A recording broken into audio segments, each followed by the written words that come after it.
Welcome to Circular Firing Squad. I'm Marty Gensius, a counseling faculty at Kent State University and host for Circular Firing Squad. We've got 5 members, 5 questions, and 5 answers for each question. Each squad member generates a question that we all have to answer, ranging from the scholastic to the bombastic. Let's see who's with us for this episode. Hey, everybody. My name is Mitch Conrad, otherwise lovingly known as the ketamine guy by at least 5 of my peers right now. I'm a graduate student at Cleveland State University.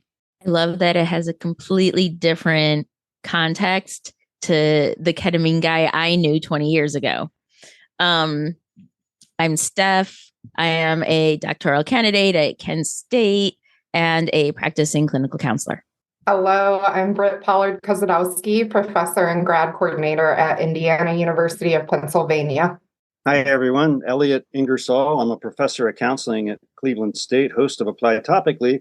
So, Mitch, you've got the first question. Yeah, let's go. So my question is, what surprises you most about counseling students nowadays? It's funny because we had a conversation that can give me an answer to this question in my little text friend group.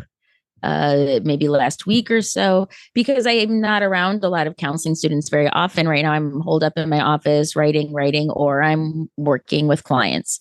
So to that, it was brought up about how many of the counseling students are not necessarily expecting to remain in counseling for the longevity of their career. This is like a first career, something like that for the new ones. I think obviously later on, it's something that they want to stick to more, but the 20 somethings perhaps are just, they plan to do this for a little while and then switch to something else. So I think that's interesting and surprises me a whole lot that people are kind of looking to this as an intro career. I don't know. I've been seeing some of that too, Steph, and it's really sort of thrown me for a loop as well. I've also seen students increasingly throughout the program questioning as counseling, even what I thought it was, what I want to do, is this a fit for me, more so than I think I've ever seen it before. But the initial answer I thought of to this question was what students are bringing to the table these days. I cannot believe in the 10 short years that I've been teaching how much has evolved, I guess, sociopolitically, socioculturally, and how students have just evolved right alongside that. It blows my mind thinking back to what a baby I was when I was doing my master's degree, and nowhere near anything that my students are coming up with in terms of interests and things they know about and things they have questions about. So that's just been really fun for me to watch. And I look forward to another 10 years and seeing what's happening, at that point down the road. There were 2 things that stood out for me. And one is the students have excellent bullshit detectors, which I just so appreciate. And sometimes it gets a little carried away, but I'm like, well, that's all right. But far more than when I was, getting my master's, they will question things. And I just love it because it really livens up the dialogue in the classroom. And the other thing is just the body art, the ink. It's just amazing. I love how people express themselves with it. Like when I was growing up, if you weren't a Marine or in a motorcycle gang, you didn't have ink. It's just, that was the thing. But yeah, it's just that's broken open too. But I think their ability to question things and kind of an enthusiastic engagement to thinking critically. I love that. Boy, I answered this question differently. I took a different approach to it. And what came out of me was seeing students increasingly, there's a need to do. So they want to know how to do something. They don't want to be something. And I see it happen a lot where, yeah, but what do you do? How do you do it? And so I think, where the field is going in terms of MI, CBT, DBT, those are all kind of doing practices. And then, we sit down and I'll do a demonstration or like, did you do that? How did you think to do that? And it's sort of like, well, I spent a lot of time studying stuff at one point in my life, but I also spent a lot of time learning how to be, not just do. And so at the same time, I mean, they want to know how to be able to do that. And it requires a different thing than learning all the things that you can do or reading the manual or having the right handout for the client. Then ironically, all they want to talk about is mindfulness, which is like, oh yeah, we need to do more mindfulness. Yeah, well, that's you need to start being instead of doing. So a lot of you were very kind with your responses. Mine was just kind of, this is what I'm seeing coming in. Everybody wants to know how to do, and very few people want to know how to be. Yeah, I'm gonna thank you everybody for your answers. I'd like to, comment on yours, Marty, because I think it was really insightful. I definitely experienced this myself, sort of the pull between the being a counselor versus the pull of like doing the job of a counselor. And I think that coming into the program, that I felt very much more like being, and still do now. Like I definitely feel that being aspect of it. And I noticed that they're right. Like I do notice that push to sort of like do things. How do you specifically implement something? And so like it's kind of an interesting balance for sure. So the thing that surprises me is more of, I think, generally just in the field of counseling itself. As someone who was not, I was never in a counseling program before recently, and I'd never really seen the other side of it. I'd never worked inside of a counseling location or anything like that. And I have been somewhat surprised by the level of confidentiality that people keep with client stories and client experiences. And so I think of confidentiality as very, very sacred and secure. And so for me, I don't really like to talk about anything that my clients say outside of counseling. And I sort of like came into academia thinking that was the norm, actually, that counselors like don't have too many conversations about like maybe like something mundane that their client did or something like that, right? Like, no, and this confidentiality thing is not like relevant to like, people are like not identifying information all the time. It's mostly surrounded about like things that my client has said or things that my client has done. And I sort of like wonder what clients would think about those things sometimes, because I do wonder, like, if, I don't have many issues if my counselor would say, certain things that I said or certain things that I did without giving any identifying information. But I also do wonder how much is appropriate to talk about a client. Obviously, we have ethics classes, but I sometimes do wonder if that when I witness it from certain other people or some other people, right? Like most people, I think, are really just not talking about their clients. But I also wonder, like, how much is too much there? Okay, so here's a doozy for everyone. Here we go. Is this what you expected life to be like? No. I have thought and thought and thought and thought about this question. I have judged my answers to this question. I have tried to change my answers to this question, and I just can't get there. It's a big fat no for me. And that's not necessarily a bad thing, right? I think at various points along the way, I've certainly had different visions of what my life might become. And I've tried to think about it in a very holistic way in terms of things that have happened to me that I didn't expect, but there's also choices I've made that I don't think I could have expected for myself.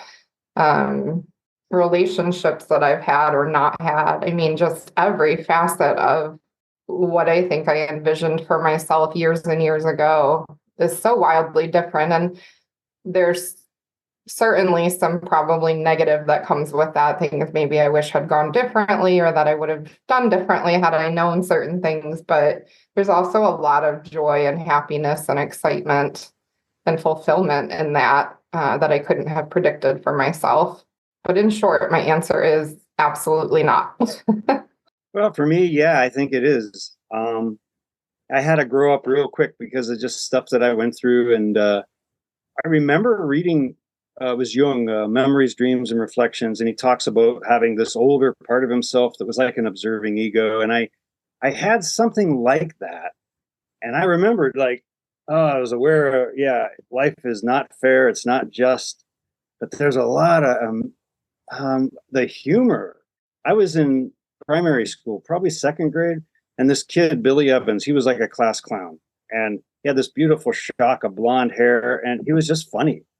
I always hope he got into comedy or something, but he exasperated the teacher. We were having pictures taken, and they had you crammed into the bleachers, and you're supposed to kind of sit there, and he was just wisecracking. And the teacher says, if you say another word, you're going to the principal's office. So then he starts making farting sounds with his mouth, brilliantly timed too for a little kid. And the teacher had enough, but she was going to let him have it. And she swings back to slap him, and he just kind of falls back into the lap of the kid behind him. And she pulls her hand, but not in time, because she clips the girl next to him, who was kind of a teacher's pet, and clips her. And then she's like, oh, she starts like freaking out. And at that point, the old part of me and the young part of me, we pushed all our chips in. I was like, no, this is too good. This is funny stuff, man. If this is what life's about, sometimes that's all going to be directed at me, the injustice and everything. But yeah, I just see it as a wild ride, that it's like a roller coaster. I signed on, and I have been bounced around, knocked around. I've had some fun with it. But it's a wild ride. It is not for the faint of heart. There's probably another universe somewhere, but this 4-dimensional existential 3-ring circus, this is something else. And the unpredictability of it and the surprise. Living is always hitting the surprise button. That's what I feel. I not at all was my answer. We all study career theories as part of our job. And as I was growing up and through the early part of my career, it's like, am I in the crystallization stage? What stage am I in? And none of that made any sense, because if I think of the different things that I wanted to do and how it changed through my life, and often it was serendipitous experiences, I finally figured out the meaning to life is in the Three Stooges. That if you see any 22-minute Three Stooges short, they often start out as painters at the beginning, and within 10 minutes, 5 minutes, they're offered a job to be waiters at a hoity-toity party. And for me, that just is just the experience of life, that you start out in one thing and the next thing you know, you're a waiter at a hoity-toity party. And that's the cool part of it. I mean, as you get older, and I can attest to it, Elliot can probably attest to it, the more life you live, the more you realize how serendipitous it is, how fun it is, how adventure it is. And actually, you begin to regret not being able to have that when you pass on. I mean, all of that stops when we go. And so there's a greater appreciation. You get more and more appreciation for it. And like Britt said, there are some tough parts, and then there are some maybe decisions wouldn't have rather made, but in the long run, it's just a great ride. Yeah. So Dr. I made me think of a sort of a different way to answer this question, because I've been sort of seeing and thinking about this question and existentially trying to process over the past however old I am. But something that you said, Dr. I, was the idea of like the surprise button, which is something that I think that I've heard talked about by Alan Watts as well, right? And this idea that Alan Watts talks about this idea that people are sort of imagining themselves sort of like playing God, and like, what is it like in the afterlife? And they're able to fulfill all of their dreams and all of their realities and everything that they've ever wanted to do, right? And they say, well, what about a surprise? And then they hit the surprise button. and then they have whatever the current experience that they are having, right? And I'm not necessarily saying that I agree with Alan Watts, but it is a very interesting, or it is a very interesting concept to me. The idea that we would want to experience a surprise, right? And and so my thought is always, well, I wonder what happens after this surprise. Do we go back and do we press other buttons, or do we hit surprise again? And or because I'd hope that we wouldn't just end up in like a dark room, alone for the rest of eternity. I hope that we get to keep kind of playing around and messing with buttons and causing chaos in sort of the afterlife command center up there. I think that would be quite fun. That wasn't so bad, was it? Not so bad. I wasn't going to mention this, but it came up a little bit as far as the idea of making different choices. And I didn't know if anyone had come across the book, The Midnight Library. And okay, I see some nods. So yeah, there you go. Made me think of that. And it's kind of like, yeah, what if you think, I mean, every road, there's going to be obstacles. It's easy to have that hindsight. You kind of feel like that kid be like, if I was at, dad's house, everything would be perfect, and it's like, if I had just made that choice, my life would have been great, but really probably not. But, so I think that's interesting. And I was thinking about this a little bit, obviously, because I came up with the question, but I think it's what I was hoping for in some ways, as far as the broad strokes. I feel pretty content. I feel like I'm in a stable relationship, happy. We have a family, things that I wanted, but I also feel good having. I could have had all of these things and been miserable too. But to feel that way, and the older I get, the more of those broad strokes, come in, and then like more detail get put in, like feeling satisfied with who I am as an individual. That comes in more and more with age, and accomplishments and things where 20 years ago it felt like a lot of stuff was maybe falling apart, and life wasn't what I was expecting it to be in the negative way. But at this point, yeah, I think as far as wanting to feel content in life, that's going great. As far as what the details look like, not necessarily. House looks different, might have been a parent at a younger age, but at the same time, because I'm so content, I don't care. All right. What is the biggest misconception about yourself that you'd like to dispel? I thought on this for a bit, but I think it is that I am merely reckless. I am not merely reckless. There's reasons. I mean, my partner has to kind of keep an eye on me here. I mean, you set the driveway on fire one time and you're like, oh, you're like this menace, but there were reasons for that. As a department chair, I bent every rule I could, and we got a lot done. That's how you get stuff done. You don't follow their rules. The rules are put in place to paralyze everything.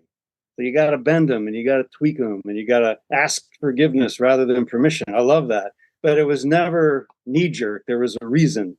So I think that was it. Yeah. Boy, I had trouble with this question, and I thought of answers to it that were bigger than they should be. So I settled on this answer, that I have any formal training in technology. It's all self-taught.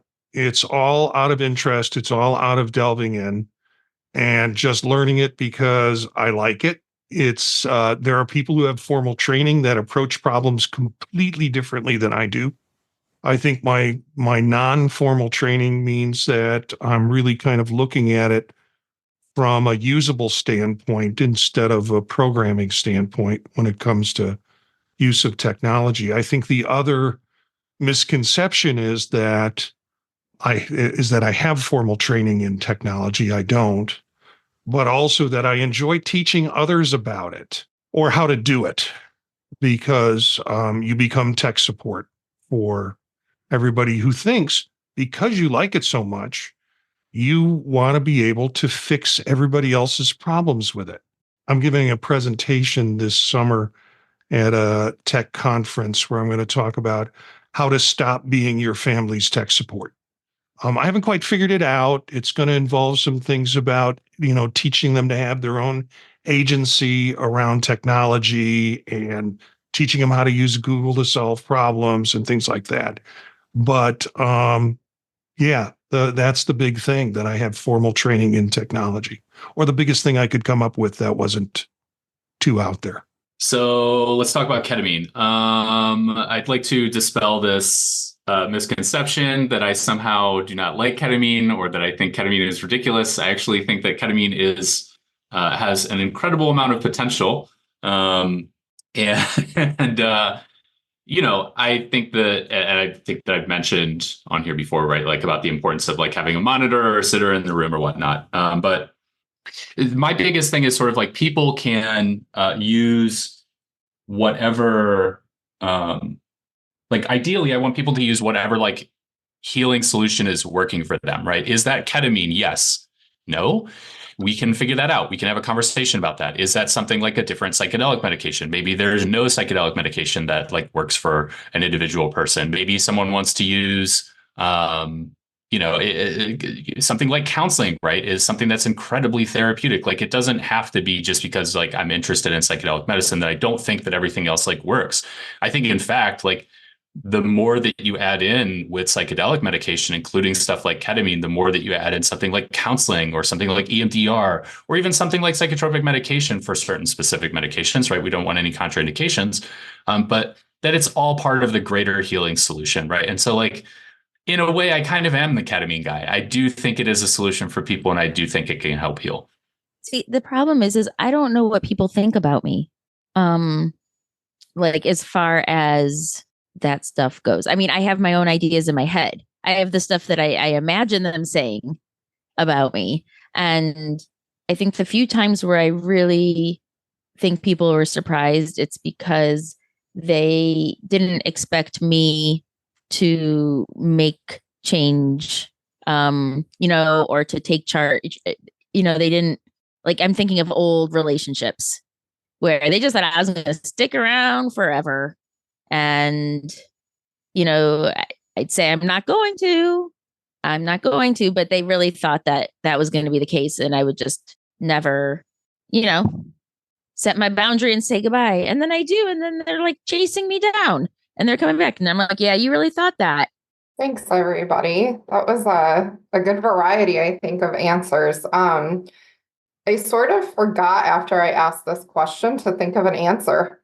And so I've been sitting here struggling. And I don't know that I have one, to be honest, and I don't want this to sound like a cop-out, but I'm not really sure I would change misconceptions about me intentionally. I think that I would hope as people get to know me that any misconceptions they have would naturally dissipate by the way that I interact with them or the things that I choose to do.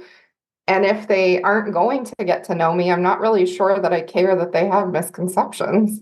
So I don't know. I'm sure that I could come up with something more concrete, but it might be inauthentic if I forced it. So I don't know that I would dispel anything. All right. What film changed how you viewed the world, and what were some of the changes? Oh, I hate this question. I hate it because there are so many films. I've got like over 600 films set in my query that I can stream any time I want. So I collect these things.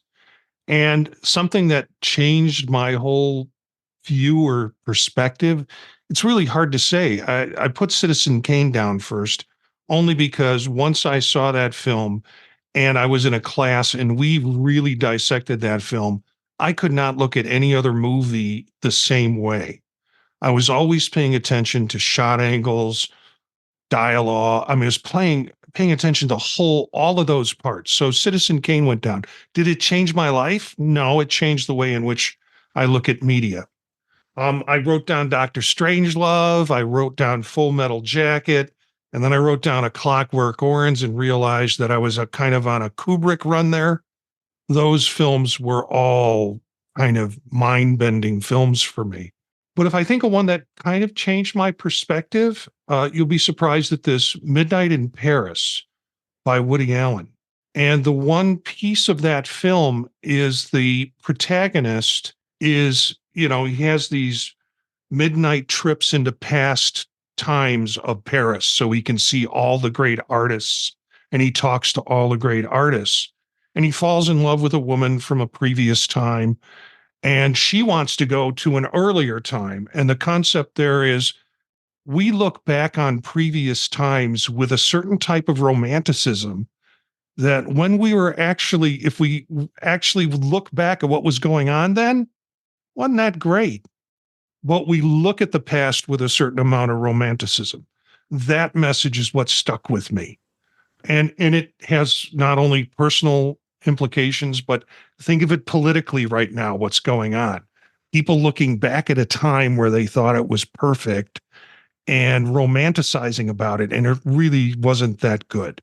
So that was like one of the films that gave me a little bit of a life lesson. The rest of them are just great cinema, and it changes, like learning physics or quantum mechanics. It changes the whole way in which you view the world when you see those films and learn about all the aspects of those classic films. So I don't watch a ton of movies. And so this question is, I think, a little easier to answer for me because I don't have the sort of like 600, right, like movies to think about. I typically watch, an occasional movie and then just think about it for a really long time. And so the film that has changed how I view the world recently is My Neighbor Totoro. I've wanted to watch this movie for an exceptionally long time. I love Japanese animated films, and it particularly struck me in this film how it related to the feeling of empathy and the process of empathy. So if people are maybe a little bit unfamiliar with the film, I was particularly struck in the famous umbrella scene where it's raining with Satsuki and Mei, older sister, younger sister, right? And the older sister laughed at her younger sister the day before when Mei told her about seeing Totoro, who is a tree spirit in their new neighborhood. And the older sister, Satsuki, finally sees Totoro during the scene for real.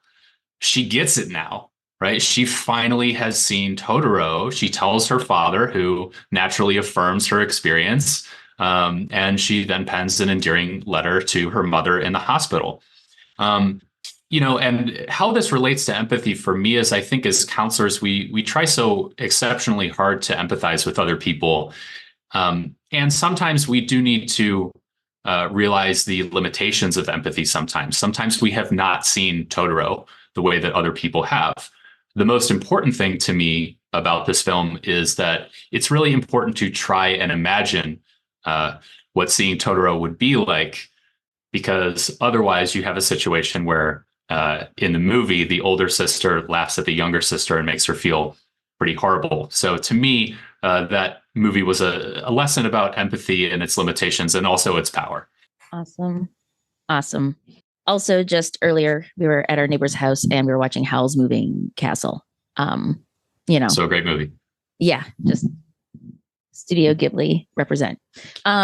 So when I was thinking about the answer to this question, I found myself continuously coming back to thinking about The Matrix and how it was brand new when I first saw it in the theater, and it blew my mind. And not only in special effects and that viewing experience, but in the ideas that they infused. To me, 17 or 18 years old, they were brand new.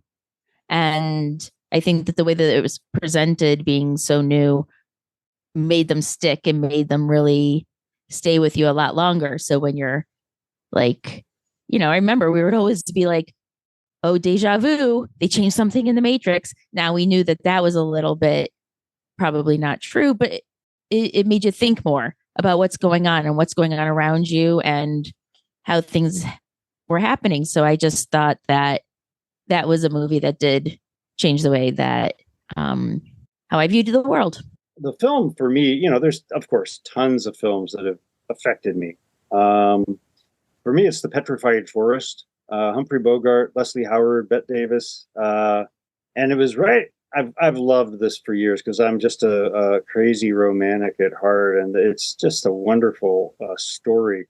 But it's shot like a play. That is what I loved about it.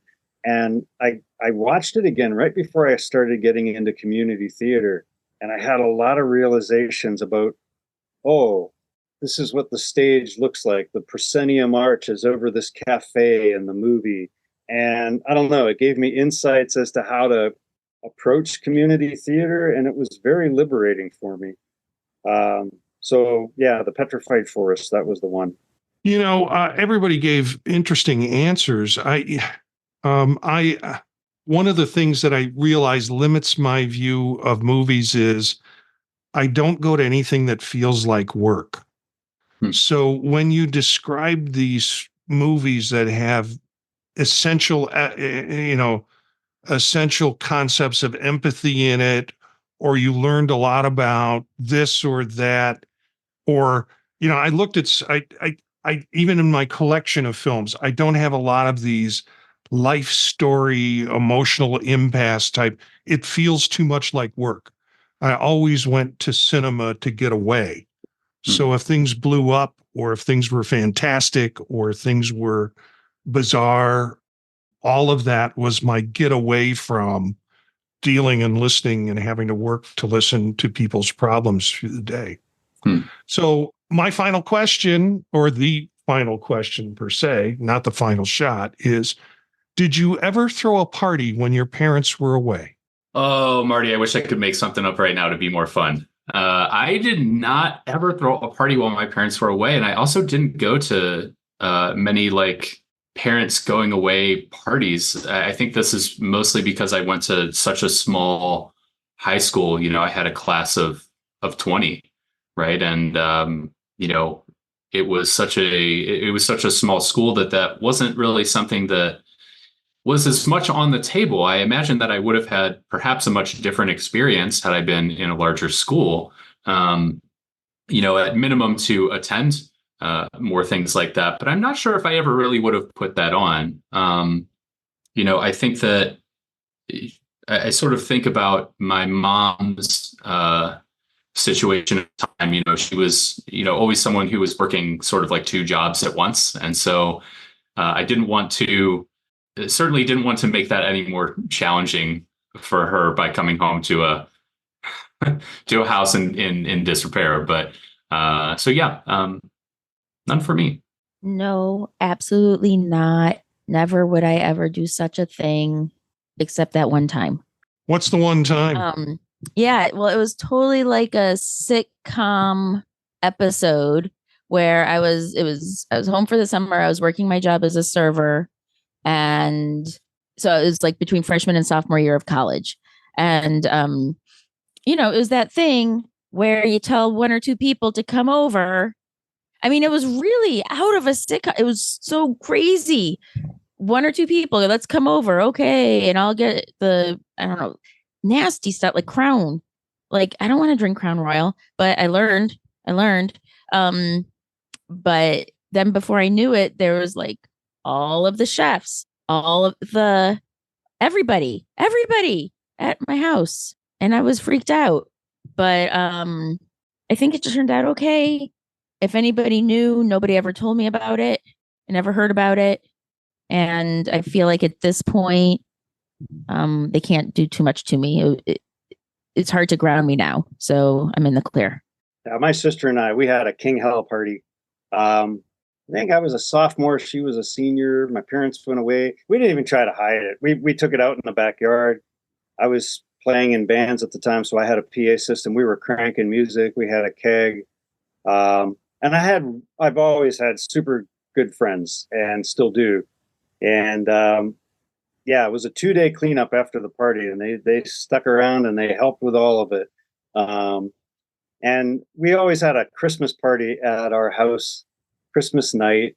And so over the years, all these stories came out. And my parents kind of knew, they kind of figured, but the fact that we cleaned it up and we made it right, that was wasn't the end of the world, but it was a good party.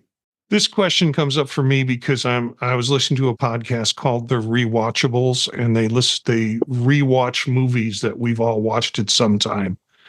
And they were rewatching Risky Business. And the comment about, they made some side comment about having parties when your parents go away, and it brought back a memory. Now, my sister listens to this podcast, and so this might be the first time that I know it's the first time she's heard this story. And hopefully she skips this episode. My sister was away at college. I was the last remaining kid in the house. My parents went to Wisconsin. I wasn't going to go to Wisconsin, but I had a group of friends. I was an ally, so I had people in my high school coming out to me, and so I had a collection of friends. There was one guy, Henry, who had dropped out of high school for many years, then came back. He was like 22 or 23 and was finishing high school, and he was gay. And so I was going to have some fun that week, and everybody knew I was going to have some fun. I only had a small group of friends. Henry was one of them. But what I did was take Polaroid pictures of the piles of magazines and books and newspapers and things that cluttered up the rooms that people would have access to. Moved all of those things into a back bedroom with the intent of using those Polaroid pictures to remind me where things go back in place at the end of the week. We wound up going down to Broadway and Broadway Street in Chicago and going to a gay bar, which I had never been to before. I remember wearing a kimono for that experience. And it was okay. It was not my thing. But at the end of the week, I had to clean everything up, put things back, spent a good deal of time doing that, got the Polaroid pictures, rearranged stuff. I threw the garbage out in our garbage can. That was the mistake. That's where I got busted.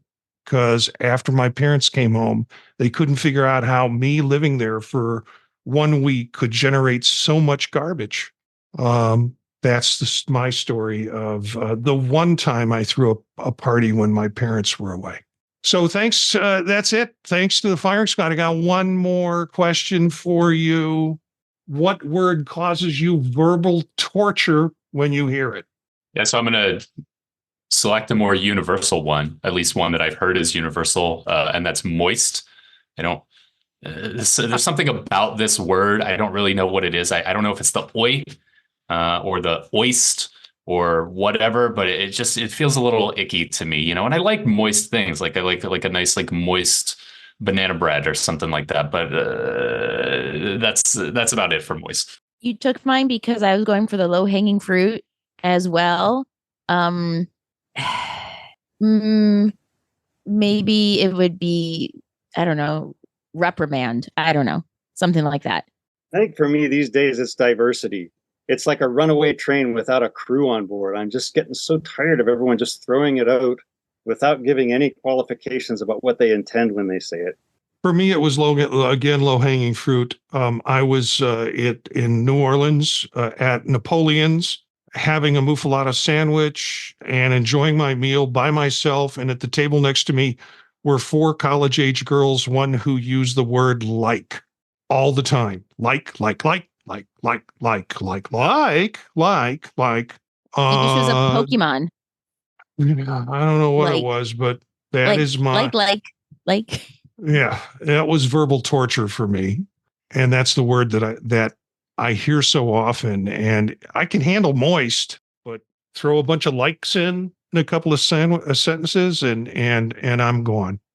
Well, thanks to the firing squad, Elliot, Mitch, Stephanie, and Britt for joining us tonight. Look for some of these characters on their podcasts on the podtalk.net.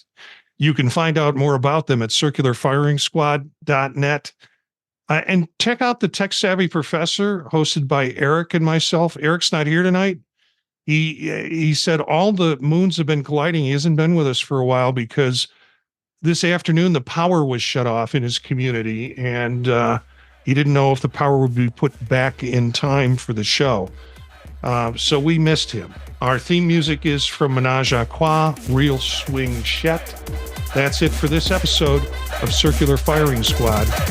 Ready, fire, aim.